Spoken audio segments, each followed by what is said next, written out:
ever since I was a kid, I used to make music videos. So I would film the audio, I would sing covers, sometimes original music, but mostly covers, and then I would film the videos for it.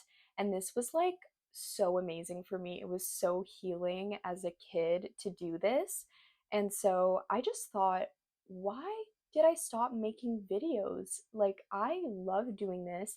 This really feeds my creativity, and I'm at a place in my life right now where I'm feeling like things are stable and I'm able to really set aside this time to create.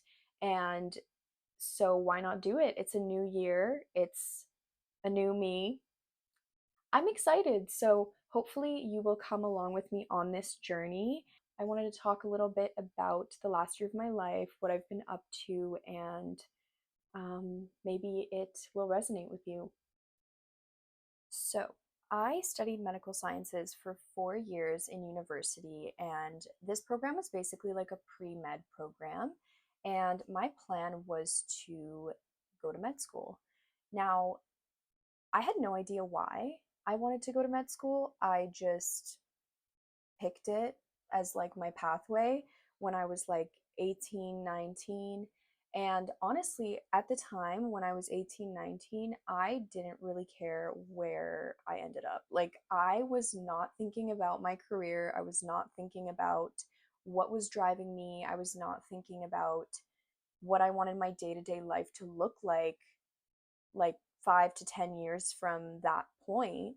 And that was the first mistake that I made. And I even ended up going to a university that I did not want to go to and then transferring the following year because of that. And so it's been multiple times in my life where I've been tested to be more intentional and actually make decisions where I wouldn't have to correct them later on. Now, like once I graduated, I decided to just take a step back to reflect and figure out like what my motivations were, what my drives were, what am I doing? Like, why am I doing it? Instead of just embarking on something that was going to be really expensive. Med school is an extremely expensive investment. It's a lot of time, it's a lot of energy. Not only that, but I was going to be going to a med school in Australia because I didn't get in Canada, and I didn't want to reapply and rewrite my MCAT and all of that. So, yeah, I basically was debating moving to Australia from Canada, and it just made me sick to my stomach. I was pretty much only excited about being in Australia, but not actually studying medicine. And so I made the really, really, really difficult decision to basically tell my parents that I don't want to go to med school. And this was so difficult for me to do because I had really been living in this idea that I was doing this for the right reasons and I was doing this to make other people happy. And so when I actually took a step back, got deeper into my yoga practice, and started filling my own cup, and then gained the courage to tell my parents I'm not going to med school, this was such an insane moment of growth and self love. And honestly, my parents took it pretty well. I mean, they were very supportive. They wanted me to be happy at the end of the day, but it was really me that had been setting this insane pressure on myself to like do something that was beyond me. And I think it really stemmed from just feeling like as a kid that I was never good enough, that I always had this like perfectionism. I always had this kind of like paralysis of feeling like I need to achieve something to be worth something. And I think, like, to a certain extent, that is true. But I also think that it doesn't have to be a sacrifice that you're making. You don't have to sacrifice yourself for other people, because that's going to be a decision that you regret in the long run, right? So that was pretty much my battle and my journey with um, choosing to pivot, even though I hadn't really gotten into this career yet. But pivoting was the best decision I ever made. And it was kind of insane once I was on the other side because now the world was my oyster and I was like, I don't know what to do next. There were a lot of emotions. There were a lot of emotions. I think that the biggest lesson that it taught me is that we really create so many ideas in our heads for what we should do, what we think our parents want us to do, and what role we have in this world.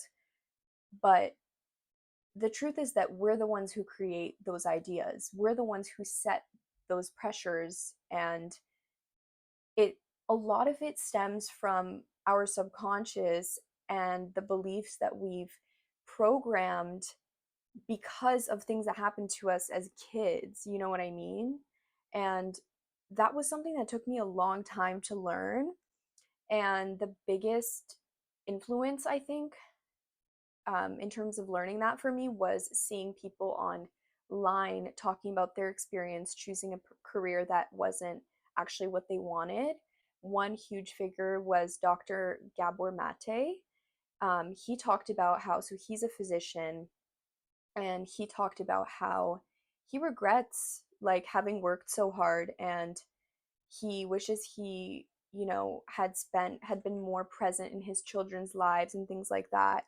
And it was the first time I've ever heard someone, a physician, come out and say, I like chose this career because of my childhood trauma, essentially. And that was such an eye-opening thing for me to see as someone who was very hesitant to go into medicine and someone who is in psychology, I guess, what they call a parentified child. So a child who had a lot of responsibilities growing up, like in terms of kind of feeling like they have to maintain the household, like feeling like they have to be a pacifier. There was a lot of conflict, and I always felt like I was in the middle of that, and I wanted to keep my family together. I didn't realize how much of an effect that had on me until I grew up.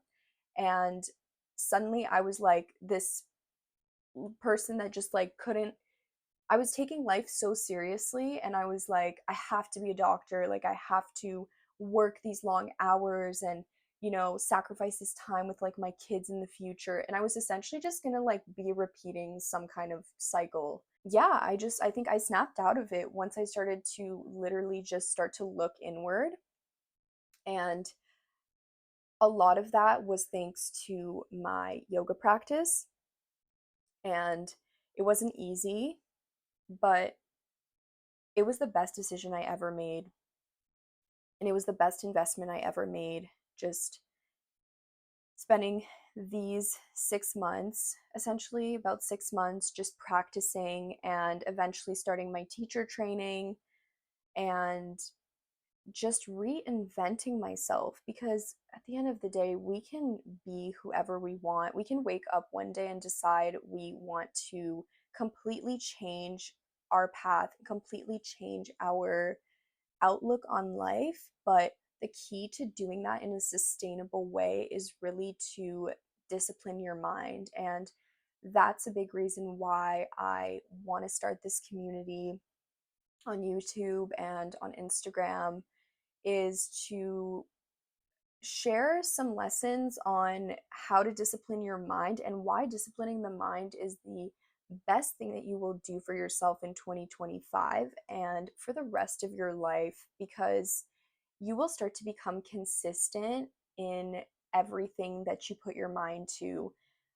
In the past, before I mastered my mind or disciplined my mind, I would have trouble following through with things. I would set these goals for myself. I would have these dreams and goals and aspirations, but I would never actually follow through with them. And that is really what is stopping all of us from creating the reality that we want, is we just don't follow through with things. And that can be for a myriad of reasons, but um, really what yoga taught me was consistency and discipline, and also having grace and having compassion for yourself and not judging yourself. And it's really through that process of healing and growing that you're able to then step into the most creative version of yourself and inspire others to do the same thing, which is what I want to do here. And yeah, I'm excited for this journey, and thank you for watching. I think I'll end it there. Um, but yeah, let's see where this journey takes us. I'm really excited that you're coming along, and I will see you next